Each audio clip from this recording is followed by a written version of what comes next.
Pessoal, sejam bem-vindos então a mais uma aula do curso 3D da GECEL. A gente está agora na nona edição e eu tenho o prazer de receber hoje, conversar um pouco com o Dr. Pedro Massaguer.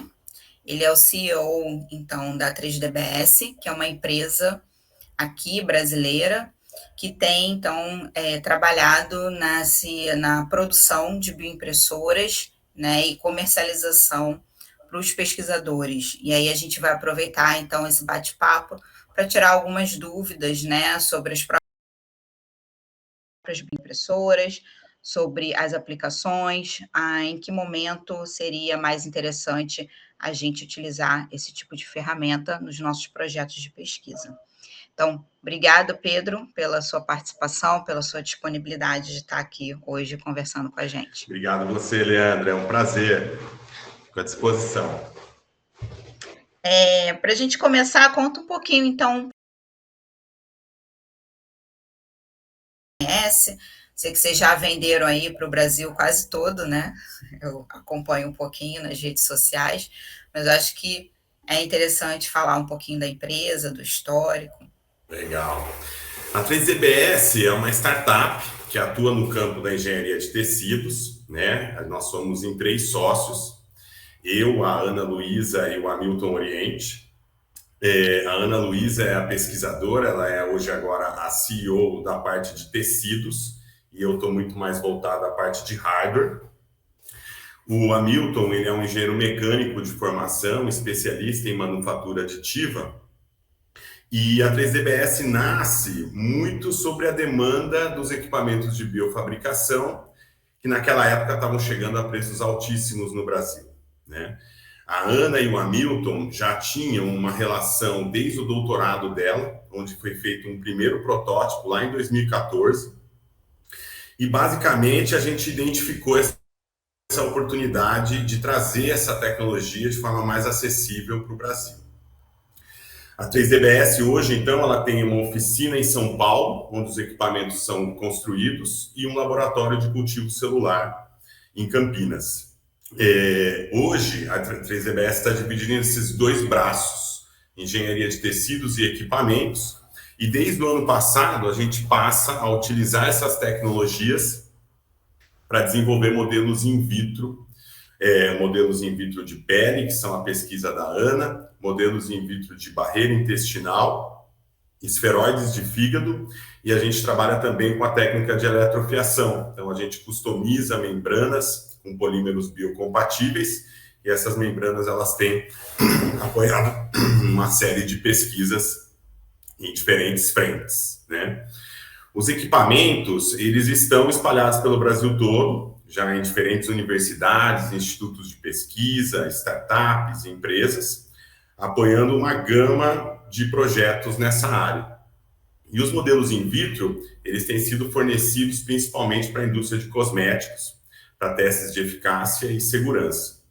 Ao longo desses 5 anos, a 3DBS teve muito apoio da FAPESP, através do programa PIP, Programa de Inovação em Pequena Empresa. Então, lá em 2018, quando a empresa foi aberta, a gente teve um PIP onde a gente validou o equipamento junto a uma equipe de professores da Unifesp. Depois a gente teve um outro projeto onde a gente olhou para as estruturas tubulares como uso, como enxertos vasculares, associando essas 2 técnicas. Atualmente a gente tem um fomento para validação do modelo de pele, segundo 2 guias internacionais da OCDE, e um outro projeto PIP que utiliza o modelo de barreira com aplicações na indústria de alimentos, trabalhando principalmente como uma ferramenta de bioacessibilidade para componentes carotenoides e fenólicos, né? Então, basicamente, essas são as atuações da 3DBS hoje. Legal. E você falou assim, você tocou numa parte assim bem sensível da pesquisa brasileira, que eu sempre bato na tecla, que muitas vezes a gente tem um fomento, mas é difícil importar. E mesmo quando você consegue, tem um fornecedor no Brasil, enfim, o preço é muito alto, né? A gente acaba pagando um preço muito maior importando do que, por exemplo, a pessoa lá fora paga. E aí você ter uma empresa, né, que no Brasil que comercializa esse tipo de equipamento, isso já é um ganho assim bastante considerável, né, para a pesquisa, em termos de orçamento e em termos de tempo também, né? Às vezes também o tempo que leva, às vezes não sempre, né, para importação é um tempo assim muito muito demorado. E Sim, sem dúvida. E eu acho também, Leandra, que tem uma questão da proximidade geográfica, né? Muitos pesquisadores estão começando a trabalhar com essa tecnologia, então há necessidade de um suporte, né, personalizado, ágil, né? Porque esses pesquisadores têm experimentos, têm cronogramas a serem atendidos, e isso também a gente acaba sendo bastante demandado, né? Olhar para o plano experimental e ajudar a, de fato, colocar o experimento com os equipamentos na prática, né? legal, muito bom. E, e aí a outra. Meu Deus, me perdi. Até você está dando uma cortada. E o legal fala um pouquinho, você falou, né? Tem a parte dos equipamentos das bioimpressoras e a parte dos desenvolvimentos dos modelos in vitro. E aí, quais tecnologias que você utiliza para esses modelos in vitro? São os próprios equipamentos que vocês têm, que vocês produzem na empresa? Caso seja, por quê, né? Por que vocês escolheram, então? Acho que a grande dúvida de todo mundo, né?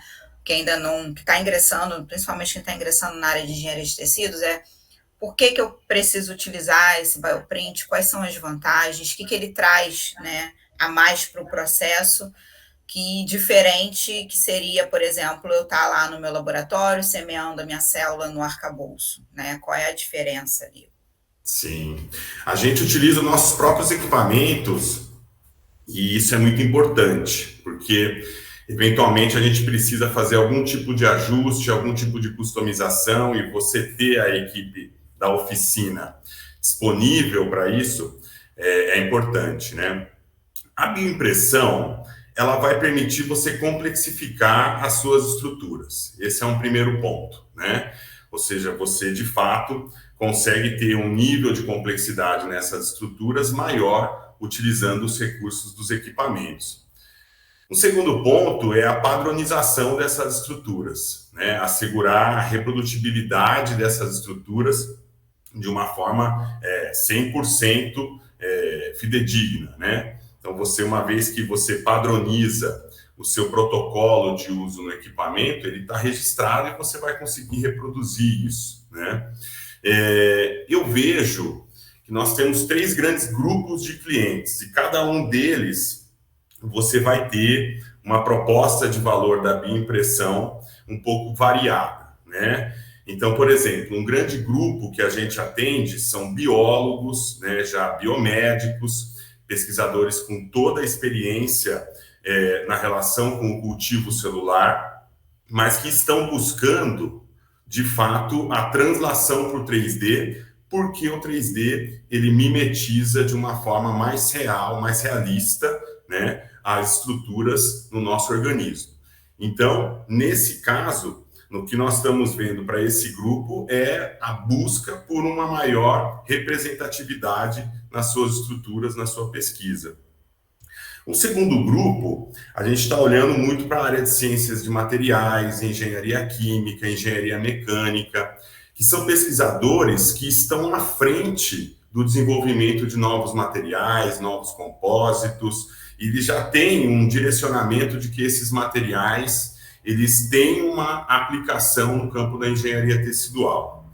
Nesse caso, a gente está olhando numa evolução da pesquisa no sentido de que você passa a olhar, além da propriedade do material, as suas propriedades para impressão 3D, né? Então, aí nós estamos olhando, de fato, para operacionalizar o uso desses materiais em pesquisa. E um terceiro grupo, eu destacaria o grupo da medicina, os médicos de fato, que conhecem muito bem o problema que eles querem atacar, o problema que eles querem solucionar e buscam na bioimpressão uma alternativa para operacionalizar essas atividades, operacionalizar essas estratégias. Nesse caso, O médico ele está então olhando em de fato criar novas soluções para problemas que eles já conhecem, às vezes já tem soluções dadas, mas buscando a inovação em diferentes áreas da medicina, né? Eu destacaria esses três principais pontos, né? Ah, legal.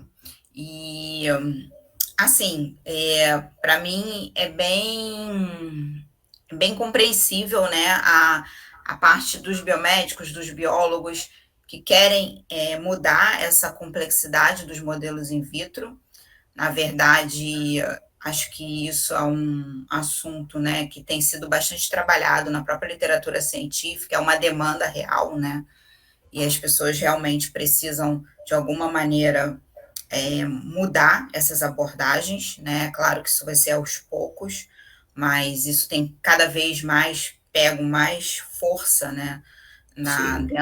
Dentro da área, dentro da própria área de engenharia de tecidos também, tá? Então, até a maneira com que você plaqueia essa célula, semeia essa célula, né? Lá atrás, na engenharia de tecidos, lá na concepção, era simplesmente semear a célula num arcabouço. Quem era tridimensional era o arcabouço em si, né? Que era construído antes do encontro ali da semeadura da célula com o arcabouço. Hoje não, hoje a gente já entende que isso não é uma abordagem muito eficiente e que a gente precisa ter isso no mesmo momento, né? Então eu vejo muito também na minha perspectiva, o bioprint acrescentando, né? Eu me lembro quando eu era aluna de doutorado, eu tinha que ficar trabalhando com os arcabouços de hidroxiapatita, semeando a célula em suspensão, aquilo era um horror, era um pesadelo. Sim. Porque, enfim, para a célula interagir com aquilo ali era bem complicado. E aí, quando Eu, você vem com o equipamento, que você junta essas estruturas, né, a estrutura de material e de célula, você tem uma probabilidade de sucesso maior, né? Então, exato. isso é. E aí, claro, os biólogos estão querendo entrar para essa área, né? Quem não é da área de engenharia de tecidos, né? Existe um campo de disciplina nesse sentido, existe uma tendência das pessoas estão cada vez se interessando mais por essa área por conta disso.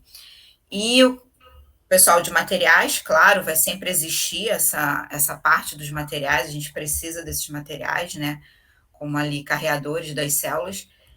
Mas e aí você falou dos médicos, eu fiquei um pouco intrigada, no sentido de, claro que são eles que entendem a demanda, né? A gente sempre fala, né? Engenharia de tecidos é um campo multidisciplinar, várias pessoas de várias expertise ali, culminando para uma solução, trabalhando em conjunto. Mas esse médico, ele tem essa necessidade, mas aí é ele que opera a bioimpressora, ou como é que é isso na prática? É mais no ambiente de pesquisa, Leana. Esse médico, a gente trabalha muito com dentistas, né? A Faculdade São Leopoldo Mandica, onde a gente está incubado, a gente lida com médicos e também com dentistas. Mas a odonto, particularmente, ela é muito interessante. Ela é um campo onde tende a puxar o estado da arte à fronteira. Eu acredito que é porque são incisões mais diminutas, faz parte da odonto trabalhar com biomateriais desde o seu início. Mas, por exemplo, eu não daria muito mais um destaque muito forte para os médicos que estão olhando os tratamentos, os produtos de terapia avançada, né? Eu diria que existem alguns gaps onde a engenharia de tecidos pode vir a substituir produtos já disponíveis no mercado. Então, por exemplo, um dos dentistas que a gente trabalha, ele está desenvolvendo uma membrana que serve como uma barreira física, né? Que é um produto que já existe, essas membranas são comercializadas, são membranas de colágeno tipo 1, né? E quando você faz o implante, ele tem que fechar ali aquilo durante um período para regeneração óssea. Então, ele olha para a membrana atrofiada, eventualmente incorporando ativos ao polímero, mas nós não estamos falando necessariamente de terapias avançadas, né? Ele simplesmente está olhando um resultado melhor com uma técnica inovadora, né? A gente tem uma parceria com um grupo na Holanda, onde o médico está olhando o jateamento de implantes, né, aí sim de titânio, mas usando a eletrofiação incorporada com um antibiótico, né? Então, você, mais uma vez, busca reduzir a rejeição nesse implante. A gente tem médicos na São Leopoldo que trabalham com microagulhas, né? Então, testam as microagulhas para o delivery local de um determinado medicamento, e para isso eles utilizam os modelos in vitro para fazer uma primeira aproximação de como que é isso, né? Então, por exemplo, usar a microagulha para fazer o delivery de tramadol localmente, ao invés de fazer direto na veia, né? Então, um pouco mais nessa linha. A gente não tem trabalhado com médicos que já estão num pipeline de desenvolvimento de um produto de terapia avançada, que aí sim ele vai correr fase 1, fase 2, fase 3 e tudo mais, né? Entendi. Seria mais ligadas aos medical devices, né? Exato. Muitos médicos, olhando para o câncer, né? Para o tratamento personalizado do câncer, por exemplo, né? O Hospital AC Camargo, alguns docentes da São Leopoldo. Então, mimetizar o ambiente tumoral in vitro e fazer o drug screening, fazer a avaliação de um determinado ativo para o tratamento, né? Então, são técnicas inovadoras, mas eu diria que estão mais incrementais do que disruptivas totalmente, né? Entendi. Então, o médico ele consegue identificar o que já está disponível no mercado e como, então, ele pode melhorar essa abordagem. A gente, no PIP2, trabalhou com o desenvolvimento de enxertos vasculares e a gente teve a parceria com uma empresa que chama Baroni, que desenvolve as estruturas em PTFE, em polímeros já convencionais, né? E eles também. Como a gente pode melhorar, como que a engenharia de tecidos pode, então, impactar essas novas classes de produtos, né? Ah, legal, legal. E aí você falou bastante agora de eletrofiação. Isso para mim é sempre uma dúvida. Eu, por exemplo, eu entendo a diferença, né, para produzir os materiais de eletrofiação. Eu lembro daqueles aparelhos bem antigos, assim, de eletrofiação. Cheguei a trabalhar um tempo com nanofibras. Mas eu queria que você explicasse um pouquinho essa diferença de materiais que eu consigo obter, por exemplo, numa impressora 3D e com equipamento de eletrofiação. E eu sei que hoje, por exemplo, já tem coisas mais modernas de eletrofiação, né? Você já tem um pouco da maneira de imprimir 3D sendo aplicado para as técnicas de eletrofiação. Então, acho que se você pudesse explicar isso um pouquinho. A técnica de eletrofiação, ela se inspira muito na indústria têxtil, né? Querendo ou não, a gente está confeccionando uma membrana ali, lembra um pouco a indústria têxtil. Ela basicamente funciona onde você tem algumas variáveis que permitem você customizar algumas propriedades dessa membrana. Você vai ter um sistema de injeção, então você tem um polímero dentro de uma seringa, né? E você tem um sistema de coleta dessa membrana, né? Um tambor rotativo. Então, você tem algumas variáveis. No sistema, na agulha que está fazendo a injeção do polímero, você tem uma diferença de potencial, né? Você pode ter uma diferença de potencial. E você tem uma variação na coleta, no sistema rotativo.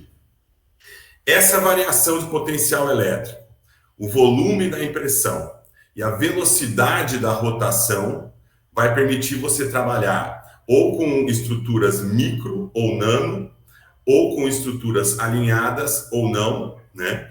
E também com a espessura dessa membrana.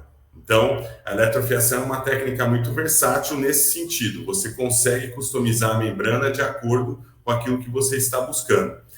Em alguns momentos, vamos dizer, por exemplo, a biofabricação de uma estrutura muscular com um tendão. É interessante que você tenha essa membrana ela bem alinhada, né? Mimetizando a estrutura convencional do nosso organismo. Mas em alguns momentos é interessante que ela seja totalmente caótica, né? E a porosidade, a permeação dela, tudo isso vai influenciar e pode ser customizada. A eletrofiação ela é muito versátil. Hoje, a gente tem pesquisadores que atuam no campo da engenharia tecidual saúde, mas a gente também vê gente trabalhando com membranas filtrantes, trabalhando com membranas para o encapsulamento de sementes. Por quê? Porque esse polímero biocompatível, além desses 3 elementos, você também consegue customizar como ele se degrada no organismo. né? Então, ele pode ser visto como uma membrana para liberação de um ativo de interesse. Eu vou querer que isso fique 1 mês, 2 meses, 3, 6 meses, tudo isso vai depender. A eletrofiação, ela já tem algumas, ela tem variações, né, eu diria, né? Você tem a rotofiação, você tem o spray dryer, você tem diferentes possibilidades. A eletrofiação em si, ela tem duas limitações: o trabalho com solventes tóxicos, né? E você também tem a descarga elétrica. Então, essas outras técnicas, elas tentam, de alguma forma, substituir esses elementos. E o que a gente tem feito, né? A gente tem buscado associar as duas técnicas. Então, já faz uns 2 anos, a 3DBS desenvolveu um sistema onde você consegue coletar a membrana eletrofiada, né, num eixo. Esse eixo passa por uma esterilização para o raio gama, então a membrana passa a ser esterilizada, e a gente consegue mover ele para a mesa de bioimpressão, né? E aí você então vem e faz a bioimpressão sobre a estrutura eletrofiada. E o mesmo na membrana flat, né? Então você pode fazer uma membrana totalmente flat e aquilo se move tipo, direto, sem ter que manusear na estrutura da bioimpressora. Então a gente vê uma técnica de baixo custo, mas com alta relevância e uma ampla gama de possibilidades ali, né?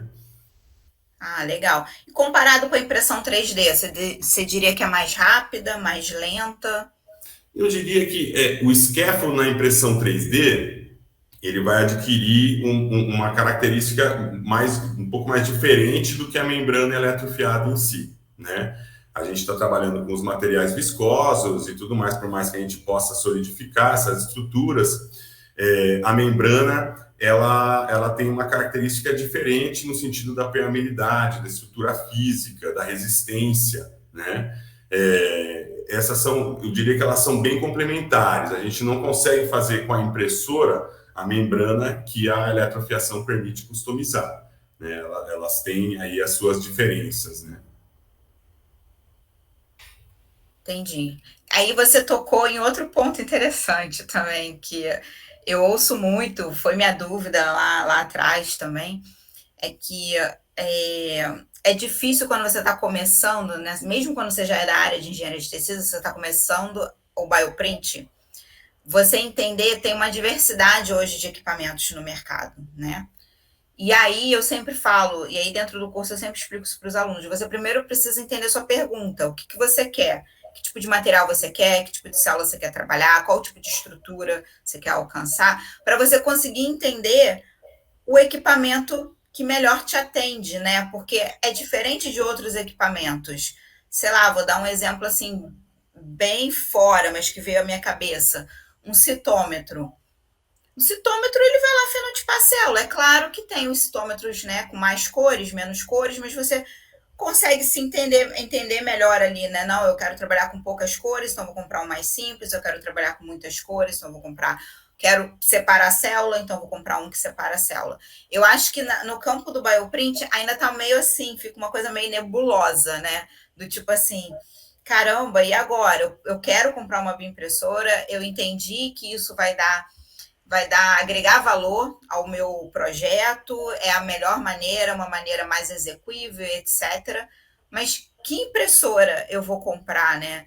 E pior, aí depois, que materiais eu vou trabalhar? Então, e aí Sim. fica aquela, né, e aí eu queria que você falasse um pouquinho, assim, das possibilidades. Quando você foi falando, né, das diferenças da eletrofiação para o bioprint, quais seriam essas diferenças, de repente, de aplicação? Exato, exatamente. Quando a gente pensou na primeira bioimpressora e foi olhar os concorrentes lá fora, o que a gente via eram que as plataformas eram completas demais. E isso poderia ser um fator que estava encarecendo o equipamento. Você trazia uma série de recursos que aumentava o preço, deixava os principais clientes, institutos grandes, grandes universidades, pensando muito num sistema multiusuário, mas isso elevava o preço, e você deixava isso afastado, né, de um estudante de mestrado, de um estudante de doutorado, que tem o seu recurso, mas não tem uma grande monta, mas gostaria de trabalhar com a biofabricação. Os equipamentos, a gente sempre acha interessante ter uma conversa com o pesquisador antes, né, justamente por causa dessa configuração. Essa etapa de pré-processamento, né, daquilo que vai ser necessário, do que eu vou fazer, eu acho que ela é uma das mais vitais ali na biofabricação. Então, a gente foi sendo estimulado a criar novas customizações graças aos nossos clientes, né? Então, por exemplo, uma primeira demanda que surgiu foi uma professora da UFRJ que trabalha com tecido ósseo, trabalha com o pellet, o pó do PCL, e ela incorpora elementos ativos para desenvolver o tecido ósseo nesse polímero, só que ela tinha que passar por uma etapa onde ela macerava o polímero, né? Incorporava o ativo, transformava num filamento para depois trabalhar com uma impressora 3D convencional. E ela se deparava que nesse processo, na hora de usar o filamento não tinha a propriedade que ela estava buscando. Então, o que a gente poderia fazer em relação a isso? A gente desenvolveu uma seringa de inox, uma extrusora que que funde o polímero 260 graus, 270 graus, e que você retira a etapa do filamento. Então, ela passa a trabalhar com mais agilidade nesse sentido, em customizar e incorporar ativos nesses elementos. Depois veio muito a questão do resfriamento, né? Gente que está trabalhando com colágeno, é interessante que você às vezes resfrie, né? Isso próximo de 0, 2 graus. Então, a gente passa a desenvolver uma extrusora com um sistema de Peltier, onde a gente consegue derrubar essa temperatura próximo de 2 graus. Também os elementos de fotopolimerização, né? Você está incorporando ativos no material que fotopolimeriza e você tem que ter os emissores de luz UV prontos para irradiar essa estrutura no momento do experimento. E você tem pesquisadores que já sabem exatamente o comprimento de luz que eles vão trabalhar, literatura, ou ele já tem esse indício, mas às vezes ele tem que tatear qual que vai ser o melhor comprimento de onda. Então a gente tem um kit, né? A gente também lidou com pesquisadores que estavam trabalhando com materiais tóxicos no momento de trabalhar com o polímero e precisavam que esse material tóxico saísse da cabine da bioimpressão para você então vir com o trabalho com a célula, com a seringa com células e colocar na superfície. Aí a gente foi pensar no sistema de filtro EPA para criar pressão negativa na cabine de bioimpressão. Então, é muito importante conhecer qual que vai ser a demanda, qual vai ser a utilização de fato do equipamento, para que ele tenha um equipamento que atende às necessidades dele e não utilize aquilo que ele não vai precisar. Então, hoje a 3DBS ela tem 3 layouts de equipamentos, né? Uma com uma extrusora, outra com 2, outra com 3. A com 3 acaba aglutinando, igual que vocês têm na GCL, todas essas possibilidades, mas a com 2 e a com uma, a gente consegue customizar exatamente de acordo com a demanda do pesquisador. Mas são muitos desafios, né? A gente vê esse campo avançando e a gente continua ouvindo demandas e buscando atendê-las, né? Então, por exemplo, pesquisadores já nos pediram extrusoras resfriando a menos 20 graus. Então, um desafio ali, né? Ou então, você trabalhar com um sistema coaxial, né? Então, a gente está desenvolvendo uma agulha coaxial. Mais ou menos essa é a importância de você conhecer exatamente, planejar esse plano experimental, entender a configuração que você vai precisar para a gente ter um equipamento que atenda de forma devida ali as demandas da pesquisa. Mas eu, particularmente, sempre sugiro fazermos um teste no nosso laboratório, vir conhecer os equipamentos antes de avançar na aquisição, né? Justamente para ter bem clara qual é a sua demanda, qual é a sua necessidade, né? É interessante, você acabou me contando um pouco a dinâmica de trabalho de vocês e eu comecei a imaginar aqui, então, não é uma produção em série de equipamentos, né? É um atendimento personalizado. E Exato. aí, e aí eu fiquei imaginando também, e aí um outro ponto que eu queria discutir um pouco aqui com você, que é muita dúvida do pessoal do curso, muita gente procura o curso também com uma maneira de transição de carreira, sabe? Então, é claro, né, as pessoas, todo mundo, a gente está sempre preocupado com a carreira, a gente tem que, né, acaba buscando em ciência, tem aquelas tecnologias hype, áreas hype, que as pessoas acabam buscando, porque é o que vai ter demanda nos próximos anos, ou é o que está tendo demanda hoje, né? Isso é bem razoável de se pensar. E aí a gente pensa nessa área de biofabricação, é uma área, né, que se configura, que se apresenta dessa maneira. E o tipo de atendimento que vocês fazem, né? Então, eu fiquei imaginando que demanda muito você ter profissionais, né, dentro da sua empresa especializados, porque eles têm que estar especializados antes, né, para conseguir atender essa demanda dos clientes. E como é que é o perfil, nesse sentido, como é que é o perfil da equipe da 3DBS? Sim, exatamente. Tem que ter uma experiência prévia e é uma experiência que vem da impressão 3D convencional, né? A gente busca ter uma equipe interdisciplinar, né? Hoje, nós temos o Giovanni, que é um pesquisador da 3DBS, e ele faz esse principal apoio a pesquisadores, e ele tem uma formação na área de TI, na área de sistemas, então ele consegue extrair do software a potencial máximo do equipamento, né? E ele também faz um mestrado na área de ciências de materiais, então ele tem muita propriedade ali na relação com as propriedades reológicas dos materiais e o que o equipamento vai poder atender ou não, né? Além do Giovanni, a gente tem outras duas biólogas na equipe, além da Ana, né, que é a Karen e a Gabriela, e elas também, desde sempre, já iniciando as atividades com os equipamentos. Então, a gente recebe essas perguntas, por isso, soluções em biotecnologia 3D, que nos fazem refletir ali e pensar em como atender e como apoiar uma determinada linha de pesquisa. Nem sempre a gente tem a resposta, mas a gente sempre fica à disposição de trabalhar em conjunto, né?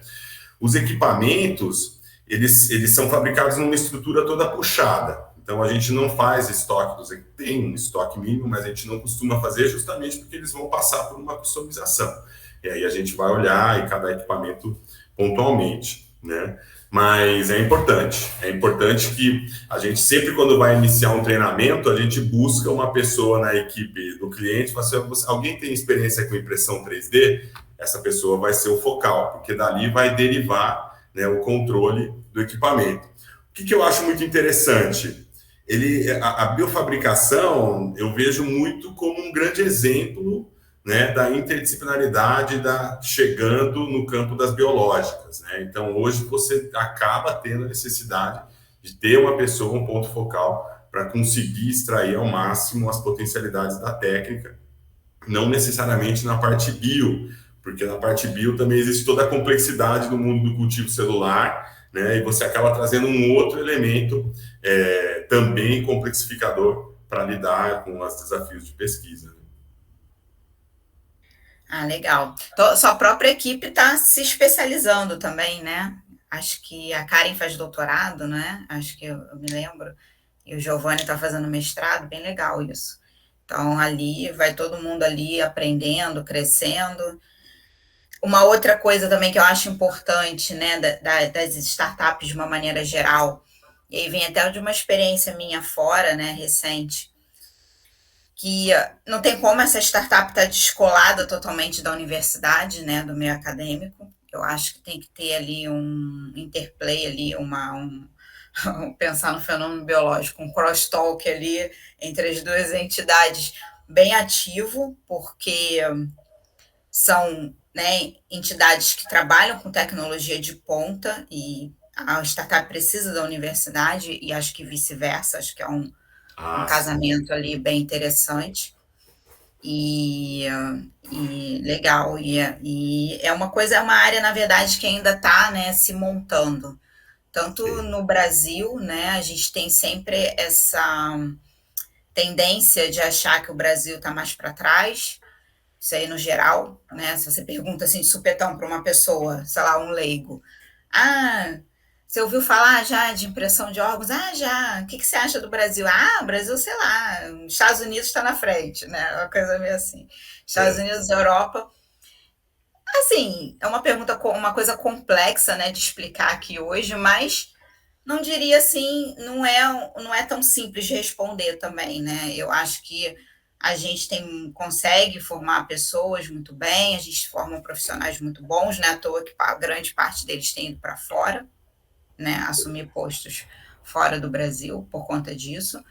Mas realmente a gente ainda tem também uma parte, talvez, de entender melhor, assim, eu acho, que de repente que eles fazem com um pouco mais de sucesso em algumas vezes, é esse casamento ali, né, de conseguir fazer essa ponte e conseguir jogar essas tecnologias de fato para o mercado.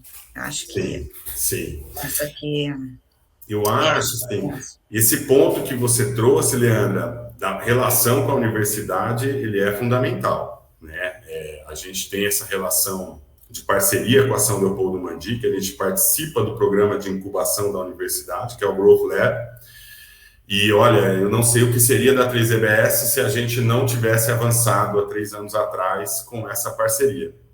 Eles nos apoiam numa série de questões, né? Eu diria a primeira, a infraestrutura física, né? Você tem um laboratório de cultivo celular, portas para a rua, não é algo trivial, né? Você começa com vigilância, certificação, todos os equipamentos, isso tem um custo enorme. Quando a gente pensa, quando a gente está na academia, né? A gente vê o laboratório, o técnico, a água, a luz, tudo pago, tudo caminhando. E quando a gente vai abrir um laboratório, você tem uma série de custos. Então, a São Leopoldo ela já nos apoiou quando ela forneceu o espaço físico dentro do ambiente certificado dela, de outros laboratórios, para a gente montar lá. Outro ponto, a gente tem uma série de iniciativas que a gente não conseguiria fazer de forma independente. Por exemplo, a submissão de um comitê de ética, né? Você tem que estar relacionado a uma universidade, a um instituto, e no caso a gente tem esses comitês de ética via São Leopoldo. O acesso a biotério, né? Também teria que ser via convênio com uma instituição pública ou uma outra universidade, mas eu acho que o principal é um ecossistema, né? Um espaço onde você tem acesso a docentes, a pesquisadores, né? E você consegue dialogar com eles, dialogar em disciplinas, dialogar em eventos, dialogar, às vezes entrando em contato, falando, olha, a gente está com esse problema, o que você acha desse resultado, o que você acha dessa ação, né? E eles sempre dispostos. Com o Growth Lab na São Leopoldo, a gente também tem uma visão de mercado, né? Então, hoje, a parceria da 3DBS com a São Leopoldo é de um equity, né? A São Leopoldo tem um equity na engenharia tecidual, e eles também nos apoiam nas questões de mercado e na relação com parceiros, né? Então, eles têm outras empresas que se relacionam muito na área da odonto, mas a gente consegue explorar muito bem isso, né? Então, hoje a gente tem uma parceria com uma empresa chamada Intraos, né, que já desenvolve implantes e eles também estão olhando aplicações com engenharia tecidual. Então, esse ponto é fundamental, assim, né? Você tinha comentado alguma outra coisa, me escapou, Leandra.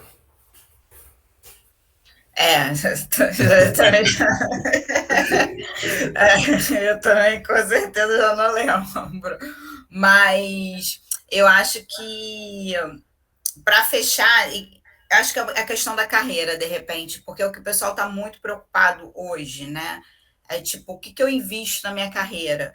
Porque a gente sabe, às vezes a pessoa investe ali, vai para uma área que de repente já está saturada, e a própria pessoa que quer continuar na academia, eu não digo nem quem quer atuar na indústria, às vezes vai para uma área que está saturada e aí vai prestar um concurso, aí tem, né, a gente vê hoje na universidade, às vezes 100 pessoas para uma vaga de docente, imagina, a banca fica louca, fica todo mundo louco, porque é diferente o tipo de concurso, né, a dinâmica, não tem como você ter 100 pessoas, por exemplo, fazendo a parte prática de aula, enfim. E aí você acaba tendo que cortar muito lá no início. E tem áreas que realmente estão saturadas, tá? Isso. Sim. E aí a pessoa fica ali, ela tá naquele momento, né, que ela tá começando um mestrado, ou às vezes ingressando no doutorado, e aí ela quer entender quais são as áreas ali que estão ali, que de repente podem trazer mais oportunidades, às vezes até fora da academia, né? Tem aqueles alunos que realmente querem continuar na academia, eu acho, né? Louvável, tudo é louvável, acho que a gente tem que ter todos os personagens, e tem aquele aluno que, inclusive, quer fazer a transição. E como é que, já que você está dentro da universidade, você tem a sua equipe, né, que está se especializando, você também tem o seu doutorado, né, a sua sócia, como é que você vê, em termos ali, se você tiver que dar um conselho, o que, que você acha dessa área de biofabricação para a carreira de alguém que está começando? E tem, claro que tem que ter afinidade, né, pela área. Sim. Isso é importante de falar também, né? Eu acho, agora eu lembrei que você tinha comentado na outra, a questão da universidade, né? Eu vejo um pouco, talvez assim, até humilde assim, mas uma institucionalização do campo da engenharia tecidual entrando de forma formal na universidade. A gente ainda não vê em programas de pós-graduação esse tema da biofabricação entrando na grande maioria das universidades.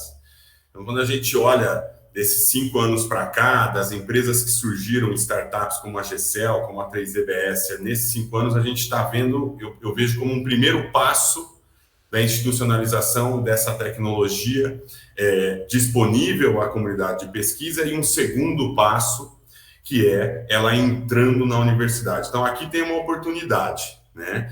Eu vejo o profissional especialista no campo da biofabricação muito demandado. A gente recebe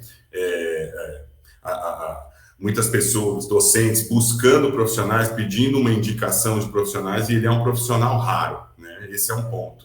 Então, mesmo para quem vai querer ir para a academia, há espaço para você estabelecer essas linhas de pesquisas e avançar dentro da academia. O mercado de bioimpressão ele é um mercado rentável, ele está crescendo muito fortemente, né? A gente pode dizer ali em torno de 15% de crescimento anual composto do geral, né? Ou seja, isso significa que na visão de um investidor, o dinheiro colocado numa empresa, num produto, ele traz um retorno interessante, né? Então, esse é um outro ponto. Esse campo está crescendo para quem quer atuar profissionalmente, essas empresas estão surgindo e há demanda para elas. Eu entendo que o campo da biofabricação ele é interdisciplinar. Então, para quem está olhando nessa especialização, é importante ter claro de que ele vai ter que lidar com outros elementos, né? Seja na ciência de materiais, seja na área de TI, né? Você vai ter esse desafio. Às vezes a gente encontra pesquisadores que acreditam que leviano você colocar o sistema para funcionar, né? Na verdade, não. Ele vai demandar uma maior complexidade, né? E você ter o seu plano experimental. Então, assim, eu acho uma área muito, muito interessante para quem está buscando se aperfeiçoar, para quem está buscando uma oportunidade no mercado de trabalho, olhar para o campo da biofabricação. Quando a pessoa pensa em empreender nesse campo, eu sempre falo, olha, observe exatamente o que você está querendo colocar no mercado. Se você está querendo um produto de terapia avançada, você tem que ter o fôlego de quase 10 anos para você, então, isso chegar ao mercado. Isso vai demandar um conhecimento, além do técnico, um conhecimento de gestão, de fato você se aproximar de investidores, agências regulatórias, né? Todos os elementos da gestão propriamente dita. Se você está olhando nos materiais, eles também vão ter uma barreira regulatória. Se isso vai chegar no corpo de alguém, você vai ter um longo caminho de certificação para avançar, né? Então, entender esse ambiente regulatório e o que você vai fazer é interessante se preparar para atuar nesse campo nesse sentido, né? Sim, com certeza. E aí você fala que falta profissionais e falta mesmo. A gente sofre um pouco isso com a GECEL, um pouco não, bastante, que era uma perspectiva que eu não tinha, porque quando eu era somente professora, eu formava os meus alunos. Então, para mim, eu vivia na minha bolha acadêmica, vamos pensar assim. Tava tudo lindo. Olha como tem, né, gente trabalhando na área, né? Porque ia lá, muitos deles fizeram IC comigo, mestrado, doutorado, aquela história. Mas quando a gente começou a ter que pegar pessoas de fora para a GECEL, que foi aí que nossa, como assim? As pessoas não estão trabalhando nessa área. Eu não consigo. E aí, quando você está numa empresa, como é que você vai formar essa pessoa? Né? É complicado. Eu vou te falar que lá no início eu até tentei, mas assim, não tem como, porque a urgência dos projetos é diferente, né? A velocidade é diferente, e tem que ser mesmo, é porque tem que ser. E não tem como. E aí, hoje, ainda, a GECEL sofre, posso falar com toda certeza, de falta de profissionais formados nessa área. Isso. E acaba requerendo um treinamento. O profissional não vem pronto, né? Então, assim, a gente sempre olha com muito carinho as mensagens que recebe pessoas interessadas, porque ela tem que ter um interesse em continuar estudando e aprender. Vai ter que ser formado dentro um pouco da 3EBS, dentro das empresas. Isso, é isso que está acontecendo, né? Sim, É. porque ela não tem muito mais acesso na academia, né? A academia ela é mais específica, né? Você tem um ponto específico que vai atuar ali, mas no caso da 3EBS, os pesquisadores estão lidando com uma série de questões diferentes, de âmbitos de pesquisa totalmente diferentes, e tem que ter essa visão completa de como auxiliar, de como apoiar, né? E aí eu comecei a pensar, e como professora também eu fiquei pensando, eu comecei a olhar para a minha universidade, por exemplo. São poucos professores que atuam, né, na área, pouquíssimos. Sei lá, dá para contar, acho que em uma palma, talvez, sendo generosa em duas, se eu abrir um pouquinho mais o campo, dentro da UFRJ, olha o tamanho da UFRJ. E aí você passa a entender por que não tem profissionais sendo formados nessa área, né? Sim. E quando a gente olha, essa é uma visão minha, né? Para a massa crítica de grupos de pesquisa, de pesquisadores, a gente não fica devendo muita coisa para lá para fora, não. Tem muita gente Sim. boa à frente. O que peca um pouco mais é essa translação para um modelo de negócio, para um apoio, para um desenvolvimento de um produto, né? Do ponto de vista científico, absorver a demanda, total capacidade. O que peca um pouco mais do ponto de vista de empreendedorismo é a gente dar essa possibilidade para esses pesquisadores que estão na academia migrarem e olharem, atuarem nas suas linhas de pesquisa, propriamente dito, num empreendimento, né? Isso é um outro ponto. Eu acho que isso ia ser pauta para uma outra conversa, mas não, isso é uma coisa que até eu particularmente tenho ficado bem envolvida, assim, interesse meu mesmo. Tenho até feito algumas postagens em relação a isso, porque isso é um outro fator crítico que o mundo está olhando, na verdade, né? Sim, sim. E os alunos está sendo uma demanda dos próprios alunos que estão sendo formados. Eles querem ter esse outro olhar, essa outra perspectiva. Quando eu comecei, eu achei, nossa, né? Tipo, a ignorante. Sabia muito pouco, sei lá, sabia que eu lia em artigo assim. Lá que eu aprendi microfluídica, assim, tive sorte. O pessoal lá é a minha chefe, né? A parte que ela é chefe científica lá, ela é formada em microfluídica, fez doutorado nisso, enfim. E aí eu realmente aprendi microfluídica. E aí depois que eu aprendi que eu entendi o tamanho da encrenca, entendeu? Legal. Eu É uma acho, outra encrenca. eu acho esse um tema interessante para quem está pensando profissional, porque existe o mundo das expectativas e o mundo real da biofabricação, eu diria dessa forma. O mundo das expectativas é essa de que a gente vai fazer órgãos, os órgãos vão substituir e nós vamos chegar lá. Eu acho isso é uma realidade, eu acredito totalmente. A gente só precisa tomar cuidado que quando a gente traz essas questões, a gente tem uma fila de 40 mil pessoas que estão aguardando órgãos e você não pode criar uma expectativa falsa. Mas para o pesquisador que está entrando, né, o desenvolvimento de modelos in vitro ou sistemas organs on a chip, eles são uma realidade prática e existe uma demanda de diferentes grupos industriais nisso, né? Os testes de eficácia, de segurança, de cosméticos, farmacêuticos, agrotóxicos, saneantes, brinquedos, tudo isso vai demandar. E o sistema microfisiológico, ele é algo extremamente complexo, né?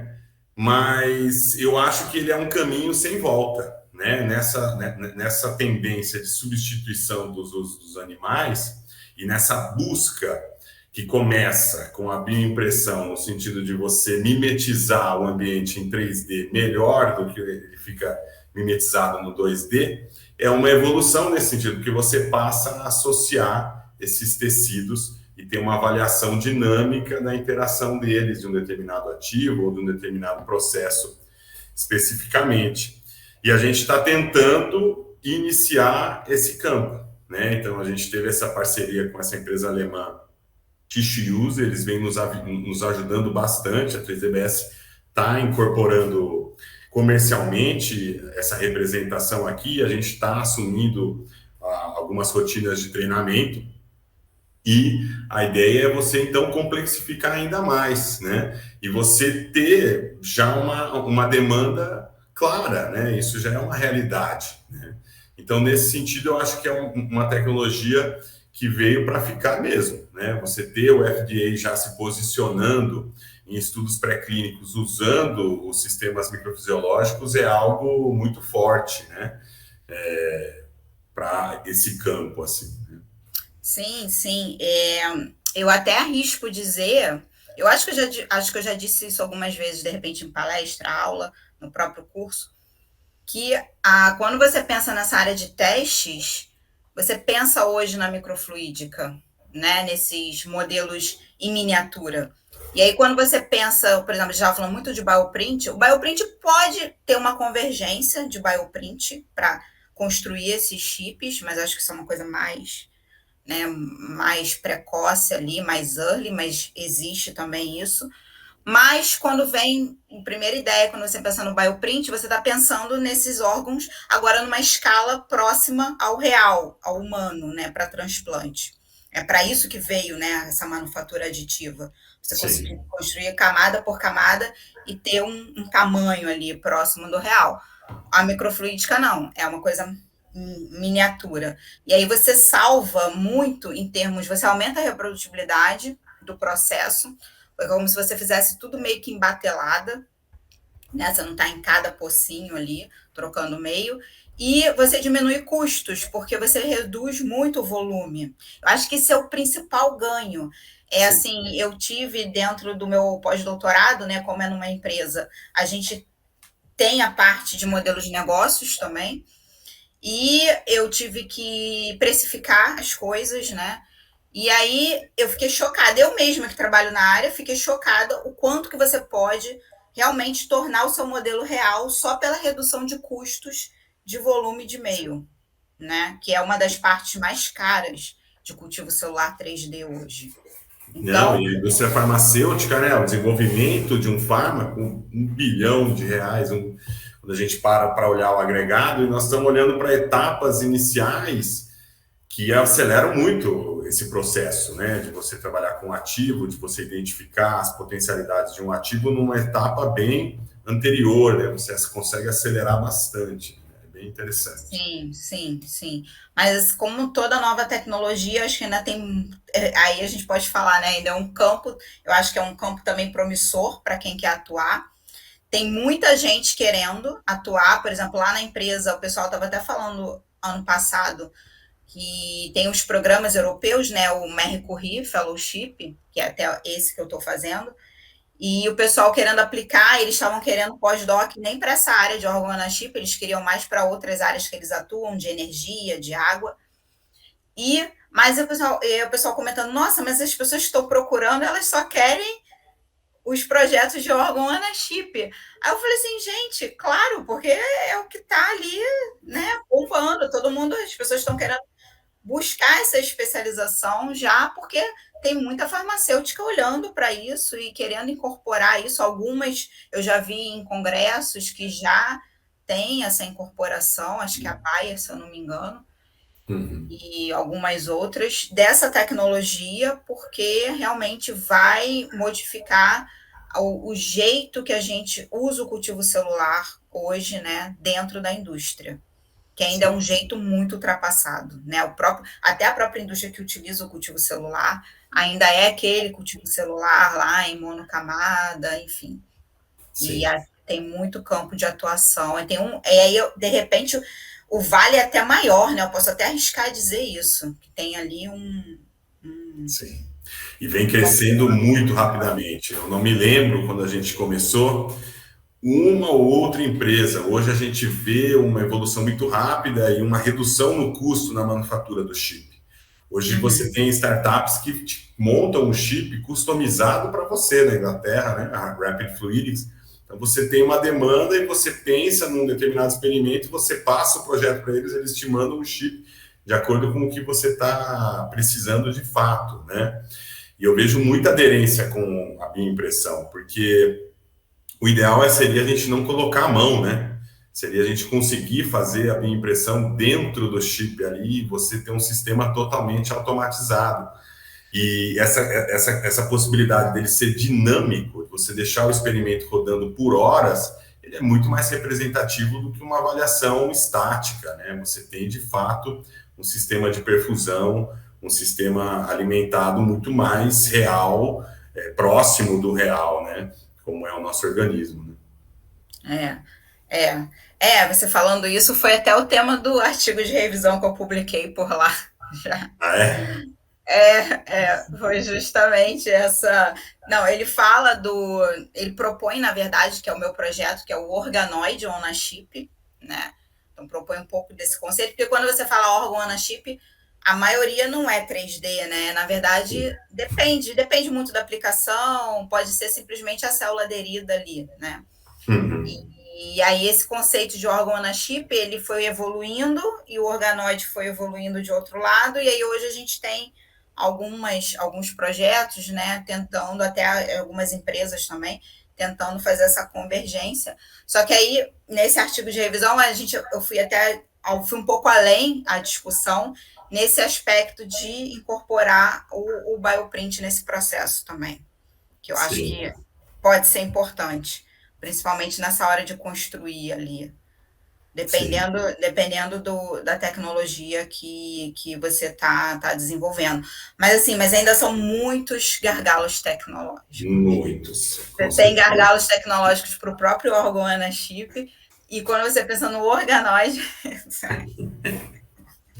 são Sim, gargalos ainda maiores, mas que que é aquilo, né? Também se não tiver, como é que você vai trabalhar, né? Não sei como os alunos pensam hoje em dia, mas às vezes eu vejo um certo comodismo também, no sentido assim, nossa, mas muito difícil. Cara, mas é ciência, né? Se você não ah, tiver essa lacuna, se não, né? Se todo mundo já estiver fazendo com certa facilidade, então não tem oportunidade, né?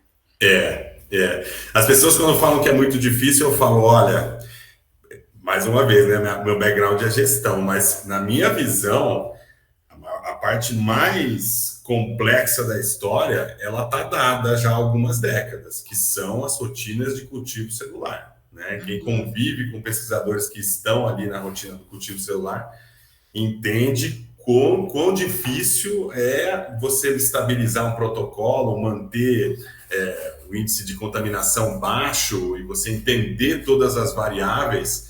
Eu falo assim, a coisa é tudo muito inovador, mas tem uma grande encrenca que já está aí há algumas décadas e faz parte. Então a gente complexifica um pouco mais, mas tendo esse background, consegue se avançar na associação de fato dessas técnicas. Né? É por isso que no final eu acredito muito naquele profissional, porque lá no início da engenharia, eu não peguei o início da engenharia de tecido, tá? Ela nasceu na década de 90, mas eu nem tinha entrado na graduação ainda. Mas quando eu comecei a trabalhar mesmo com engenharia de tecidos, foi durante o meu doutorado, comecei a participar de reuniões, a gente tem uma rede de bioengenharia, né, o grupo, e, e sempre tinha aquela coisa, o biólogo e o cara que trabalha com materiais. Essa conversa é difícil, não é uma conversa fácil, são perspectivas bem diferentes. E aí eu tenho muita esperança, inclusive, né? E fica um recado para todo mundo, e é o que eu busco dentro da minha própria carreira, é entender. Minha especialidade, claro, é célula-tronco, cultivo 3D, a biologia da célula, né? É a minha formação principal. Mas buscar sempre entender o bioprint, entender a microfluídica, para conseguir incorporar isso no seu processo. Eu acho que aquele profissional que consegue ali esse leque de formação é aquele profissional, aquele diferencial, né? Sim. Porque isso tá na mesma pessoa faz muita diferença, na minha opinião. Sim. Mas é difícil. É difícil, né? Até por questões de afinidade de área, um tende mais para exatas, outro tende mais para biológicas. Então, é difícil, mas eu acho que é o que tem ali de grande oportunidade. E é algo que requer olhar, né, para esse tipo de formação num curso específico de pós-graduação, né? Você ter a oxigenação de diferentes áreas já num programa para que você possa oferecer esse tipo de profissional, que esse profissional possa se Sim. Eu especializar. diria até mesmo na graduação. Eu estou tendo o prazer de conviver com alunos lá na empresa que fazem doutorado lá, e eles são formados em engenharia biomédica. Sim. E aí já é diferente. Já é diferente. Já é Sim. diferente. E a gente não tem esse curso aqui. E a gente até tenta uns outros, pelo menos eu vou falar da UFRJ, tá? Que a gente até tenta uns cursos meio não ortodoxos, mas acho que no final não é a mesma coisa, não é um engenheiro biomédico, entende? Eu acho que a gente deveria parar um pouco agora como universidade e pensar em formar esse profissional realmente. A gente até tem cursos similares lá, mas que não sei, acaba que, não sei se é porque fica desconecto, não sei. Eu sei que é Alô? nada, Leandra? entende? Travou. E é uma oportunidade, né, Leandra? É uma oportunidade de desenvolvimento econômico, né? A gente tem uma área que o dado é claro, ela está crescendo, mas o timing da academia ele é um pouco mais lento do que o timing do setor privado, né? Mas é uma oportunidade se a gente olhar e passar a ter uma grade específica para esse profissional, porque a gente sabe que ele está sendo demandado, né? Sim, sim. Tá travando um pouquinho. Vocês estão. Será que sou eu aqui? Aqui acho que a conexão tá normal. Não, acho que é a minha. Você consegue repetir só esse finalzinho? Que acho que a gente Consigo. consegue fechar. Legal. Desculpa. Tranquilo. Que eu acho que quando a gente olha do ponto de vista de desenvolvimento econômico, estratégia de ciência, tecnologia e inovação, a gente olha o papel do CNPq, da CAPES, agências de fomento, como a FAPESP, FAPERJ, existe uma oportunidade nesse campo, né? Essas agências e a própria coordenação das universidades, o oferecimento dos cursos, olharem com atenção, porque a gente sabe que esse profissional está sendo demandado. Só que a formação ela é estritamente necessária do ponto de vista interdisciplinar, né? Então você ter esses componentes dessas facetas do campo da bioengenharia, da engenharia de tecidos, de fato sendo apresentados na graduação, na pós-graduação, é uma oportunidade. Eu acho que nós estamos numa fase de consolidação desse campo mundialmente, onde você tem muito espaço, muitas coisas novas surgindo, né? Então, é interessante a gente ter a comunidade de pesquisa atualizada nesse sentido, para que a gente seja uma potência nesse campo especificamente, né? Sim, sim, com certeza. É uma coisa que a gente precisa olhar e formar esses profissionais ali já. Uma graduação que não seja tão específica, acho que também não adianta fazer uma graduação bioengenharia. Não concordo, mas, por exemplo, porque o engenheiro biomédico ele pode atuar tanto na bioengenharia, na microfluídica, na biofabricação, quanto em outras áreas também correlatas, né, que precisam desse casamento. Existem outras áreas também. Sim. Então, não sou a favor daquelas graduações ali que parecem mais uma pós-graduação, Uhum. e acho que a gente precisa também de cursos de pós-graduação mais voltados para isso, que a gente também não tem. A gente É, até tem alguns de biotecnologia, por exemplo, até participo de um, mas ainda é muito amplo, né? A própria biotecnologia é muito ampla. sim. E aí, de repente, você ter programas mais direcionados para isso, para essa área. Agora de pós. Sim, eu vejo muito em relação com clientes, empresas, indústrias. As empresas elas têm a sua rotina de pesquisa, demandando a engenharia tecidual, mas isso é muitas vezes feito lá fora. Eles demandam a outros parceiros lá fora. E o que a gente está vendo um pouco é trazer isso de volta para o Brasil, né? Você ter quem fornece, os institutos que apoiam.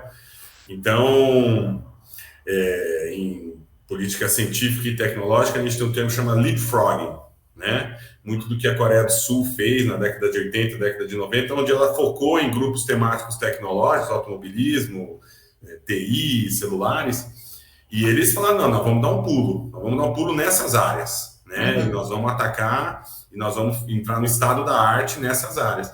E o campo da engenharia tecidual, ele está começando, a gente ainda não tem, eu vi ontem de que nós tivemos uma primeira criança tratada com a Carticel, né? Um tratamento de 2 milhões de reais.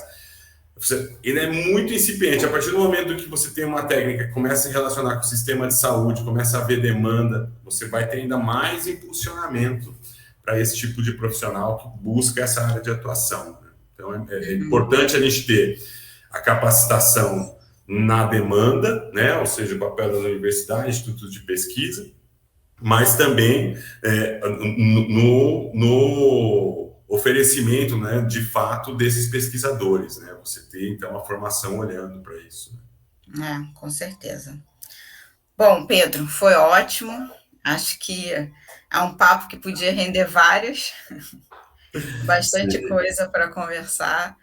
E acho que, sei lá, para mim é sempre importante parar de discutir esses conceitos e trazer uma contribuição para o pessoal, tentar dar uma luz, né? Porque às vezes o pessoal está querendo buscar essa área, está querendo se formar, tem esse interesse, mas realmente fica um pouco perdido. E aí eu acho que o curso, assim, fico feliz também de acabar ajudando nesse sentido também.